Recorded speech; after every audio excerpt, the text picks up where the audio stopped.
আজ আমি কোনো রান্নার ভিডিও নিয়ে আসিনি।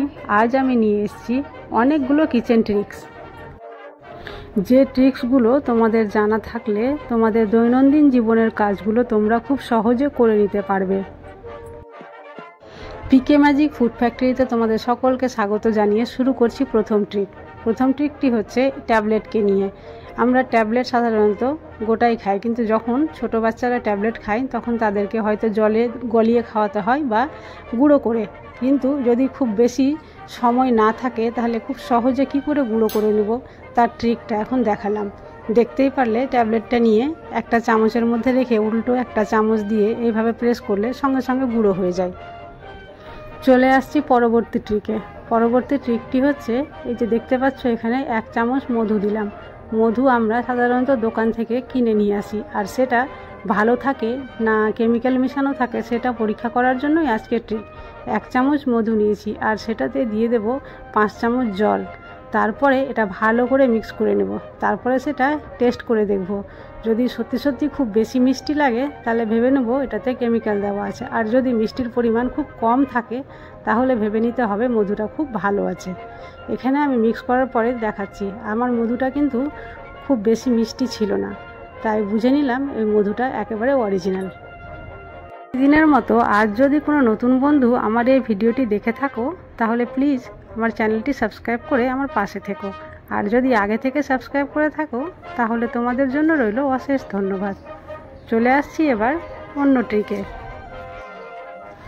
এখানে দেখতেই পাচ্ছ আমি একটি টিস্যু পেপার নিয়ে নিয়েছি আর সেটাকে এইভাবে ভাঁজ করে নিলাম। তারপরে এবার সেখানে দিয়ে দিচ্ছি কিছু পরিমাণ চাল। যেই চাল আমরা ভাত খাই সাধারণত সেই চালই আমি নিয়েছি।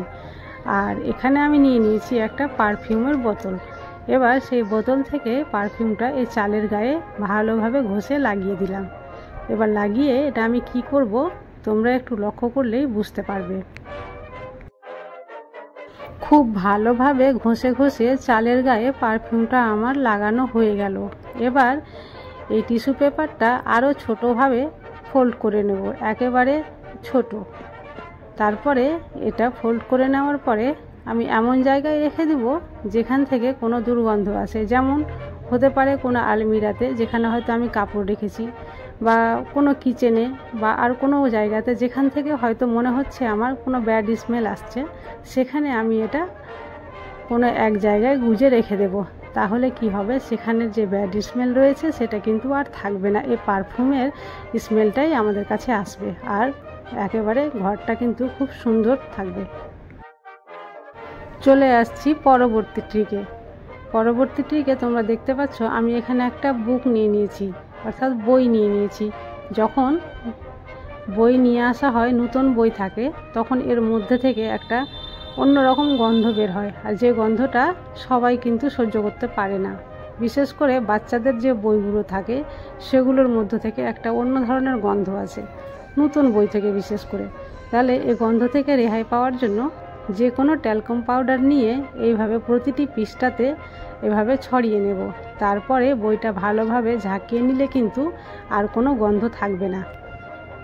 দেখতেই পাচ্ছ আমি কিভাবে এই পাউডারটা এর মধ্যে স্প্রে করে দিচ্ছি। আর হ্যাঁ, পিকে ম্যাজিক ফুড ফ্যাক্টরিকে তোমরা যদি ইনস্টাগ্রামে ফলো করতে চাও তাহলে ডেসক্রিপশানে লিংক দেওয়া রয়েছে, সেখানে গিয়ে অবশ্যই ফলো করতে পারো। চলে আসছি পরবর্তী ট্রিকে। এখানে তোমরা দেখতে পাচ্ছ একটা রাবার আছে যেটা ইনস্ট্রুমেন্ট বক্সে থাকে, আর এটা অনেক সময় এইভাবে নোংরা হয়ে যায়, যার জন্য বাচ্চারা এটা ফেলে দেয় বা নষ্ট করে দেয়, দেখতে ভালো লাগে না বলে। আজ আমি এই রাবারটা একেবারে নতুনের মতো কিভাবে চকচকে ঝকঝকে করে নিচ্ছি তোমরা একটু লক্ষ্য করলেই বুঝতে পারবে। এইভাবে চকচকে করে নিলে বাচ্চারা আর এই নতুন রাবার নষ্ট করবে না বা ফেলে দেবে না। তার জন্য একটি ছোট্ট বাটিতে আমি নিয়ে নিচ্ছি অল্প পরিমাণ সরষের তেল, আর একটা টিস্যু পেপার নিয়ে এভাবে তেলের মধ্যে চুবিয়ে নিয়ে ভালোভাবে ঘষে নিচ্ছি। আর দেখতেই পাচ্ছ কত সুন্দরভাবে ঘষতে ঘষতে একেবারে চকচকে হয়ে গেল। আজকের এতগুলো ট্রিকের মধ্যে তোমাদের কোন ট্রিকটি সবচাইতে বেশি ভালো লেগেছে তোমরা অবশ্যই কমেন্ট করে জানাবে। আর যদি কোনো একটা ট্রিকও যদি তোমাদের ভালো লেগে থাকে তাহলে নিজেদের আত্মীয় স্বজন বা ফ্রেন্ডের কাছে আজকের ভিডিওটি আমার বেশি বেশি করে শেয়ার করবে। দেখতেই পাচ্ছ সামান্য একটা টিস্যু পেপার আর সরষের তেল দিয়ে এইভাবে ঘষে ঘষে কত সুন্দরভাবে আমি পরিষ্কার সাদা ধপধপে করে নিয়েছি। এই প্রসেসে তোমরা যদি বাড়িতে করো তাহলে বাচ্চারা আর রাবার কোনো সময় ফেলে দিবে না। আশা করছি এই ট্রিকটি তোমাদের খুবই ভালো লেগেছে। চলে আসছি পরবর্তী ট্রিকে। পরবর্তী ট্রিকটি হচ্ছে এই যে পেন নিয়ে বাচ্চারা যখন লিখে তখন হাতে, মুখে, গায়ে যে কোনো জায়গায় এইভাবে দাগ দিয়ে দেয়। আর এই দাগটা কত সহজে আমি পরিষ্কার করে নিচ্ছি একটু লক্ষ্য করলেই বুঝতে পারবে। সব সময় জল দিয়ে ধোয়া সম্ভব হয় না, হতে পারে বাচ্চার কোনো সময় শরীর অসুস্থ থাকতে পারে বা জ্বর হয়ে যেতে পারে বা জল ঘাঁটলে খুব অসুবিধা হতে পারে, তখন সেই মুহূর্তে এই দাগগুলো কিভাবে উঠানো যায়। টিস্যু পেপারে একটু সরষের তেল নিয়ে এইভাবে একটু ঘষে দিলেই কিন্তু খুব অনায়াসেই কলমের দাগগুলো উঠে যায়। দেখতেই পাচ্ছ কত সুন্দরভাবে উঠে গেল, একটু আর বোঝা যায় না যে এখানে কোনো কলমের দাগ ছিল। চলে আসছি পরবর্তী ট্রিকে। এখানে তোমরা দেখতে পাচ্ছ একটা জিন্সের প্যান্ট রয়েছে, আর এটা বাচ্চাদের প্যান্টে এই সমস্যাটা অনবরত হয়ে থাকে। এইভাবে চেনটা লাগিয়ে দেওয়ার পরেও কিন্তু ঢিলা হয়ে থাকে আর একটুতেই চেনটা আবার খুলে যায়।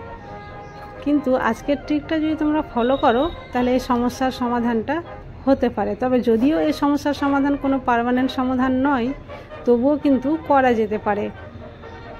একটা এখানে রাবার ব্যান্ড নিয়ে নিয়েছি, যেটা সাধারণত মিষ্টির প্যাকেটে পাওয়া যায়। আর এটা আমি কিভাবে এর মধ্যে পরাচ্ছি একটু লক্ষ্য করলেই বুঝতে পারবে। এইভাবে জিপের মধ্যে এই রাবারটাকে আটকে দিলাম, তারপরে সেটা নিয়ে এসে যে বোতাম আছে সে বোতামের উপরে আবার আটকে দিলাম, তাহলে আর কোনো রকমভাবেই চেনটা নিচের দিকে নামবে না। বোতামের উপরে রাবারটাকে এইভাবে আটকে দেওয়ার পরে ঘাটের মধ্যে বোতামটাকে আমি আবার ভরে দিলাম। তারপরে দেখে বুঝতেই পারছো আর চেনটাও নিচের দিকে নামছে না, আর উপর থেকে দেখে বোঝাও যাবে না যে ভিতরে এইভাবে রাবার আটকানো আছে।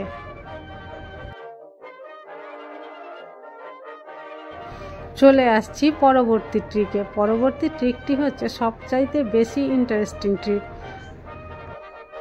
যদি কোনো সময় বাড়িতে কারেন্ট না থাকে তাহলে অন্ধকারকে কিভাবে আলোকিত করা যায় এক বোতল জল দিয়ে সেটাই আমি দেখাচ্ছি।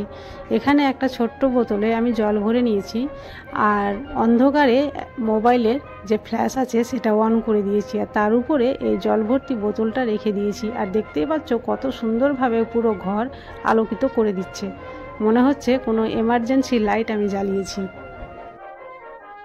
আশা করছি এই ট্রিকটি তোমাদের সবচাইতে বেশি ভালো লেগেছে, আর তোমরা এই ট্রিকটি দেখে অবশ্যই উপকৃত হবে। একদিন হলেও বাড়িতে অন্ধকারে এই ট্রিকটি অ্যাপ্লাই করে দেখবে, তারপরে কেমন লাগছে আমাকে কমেন্টে এসে জানাবে।